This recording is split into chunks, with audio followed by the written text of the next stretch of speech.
Welcome back here. Let's go right to the phone lines. A lot of people on it. We'll begin with Rick in Squirrel Hill. Hello, Rick. Hi, Rick. Hi, Bob and Andrew. How are you? We're good.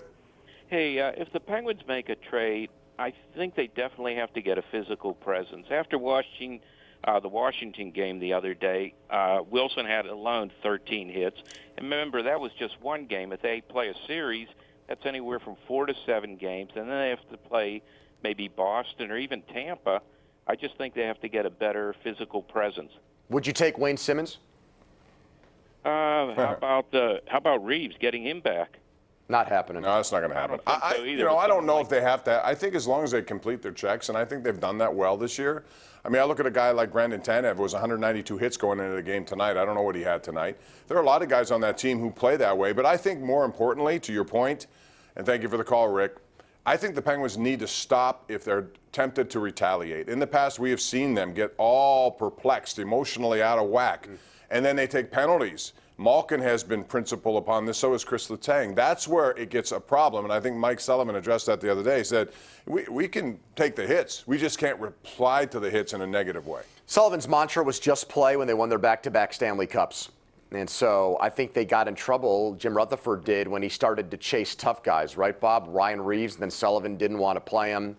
Jamie Alexiak, guys that were brought here to be more muscle than anything else. I don't think that really fits. Although I will say right now, they're not playing a fourth line at all. And so it's interesting. They used to be roll 4 lines, Matt Cullen anchoring that fourth line.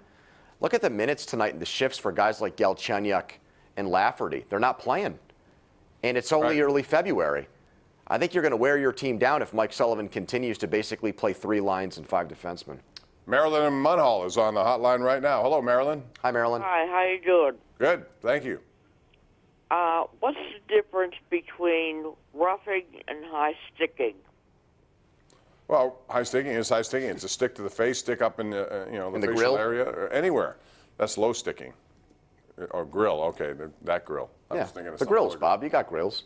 Anyway, the roughing is just when you hit a guy from behind, when he's you can go down into the corner, could be charging. There are a lot of different calls that achieve the same penalty, but you know it when you see it. Next up would be Mike in Ross Township. What's up, Mike? How are you?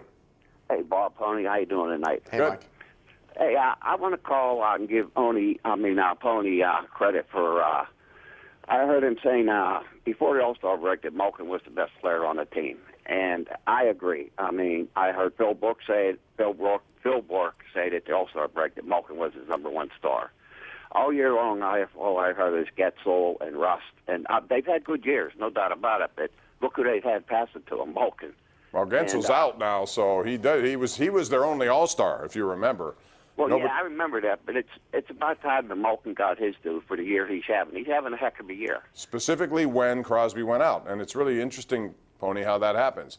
It seems like whenever Crosby goes out, Malkin elevates his game almost like I have to do it because Sidney's out, and vice versa. When Malkin's out, Crosby seems to take over. And I've never liked that Malkin, when Sid comes back, will get the leftovers sometimes, Bob. Sid will get the wingers that he wants, that he likes to play with, and then the guys who are left over, you take the 2 best ones or the next best fit and put it with Malkin.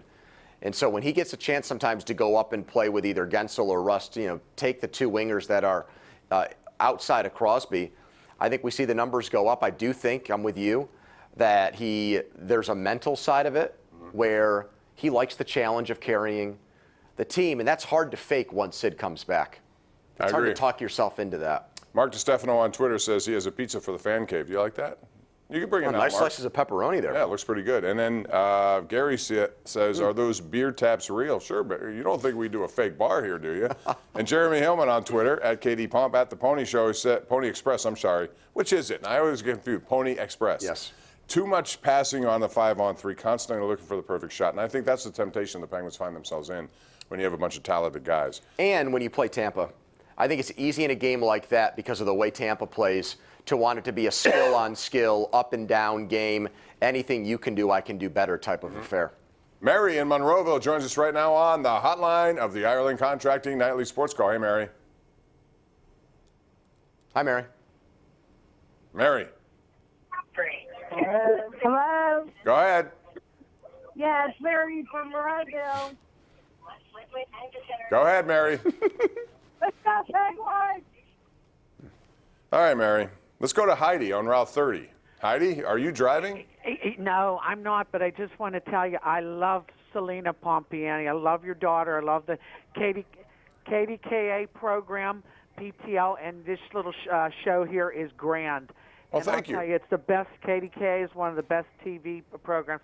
Let's quit talking about Antonio Brown and the ones that did bad against the Steelers and talk about the positive things that are on there. He's washed up. He did wrong against the Steelers, and he's hurt the fans. So all right, I'm glad I think you don't talk about thanks, it. Heidi, for the nice words. And I think to your point, a lot of people are tired of it, and I think a lot of NFL teams are tired of it. And even if he does come back, you got to remember he's 32, going to be 33. Well, he seems to think. He said, "I got a mystery quarterback that's still texting me and talking to me." Okay. TB12. You don't think that? No, I do. The Patriots reporters, the Boston media says that there's a chance where Brady goes, he brings AB with him. Here's the thing about in that relationship, there really wasn't much other than Robert Kraft. Robert Kraft was a guy that got annoyed with what Antonio Brown said. Then he ripped him. He apologized. He ripped him again. He didn't want to deal with that. I think maybe Belichick would have dealt with it. He only spent one game there. He scored a touchdown. So I think that could have some legs to it. We'll see. We got to take a break here. It's 412-575-2600. More calls on the way. Right here live on Pittsburgh CW.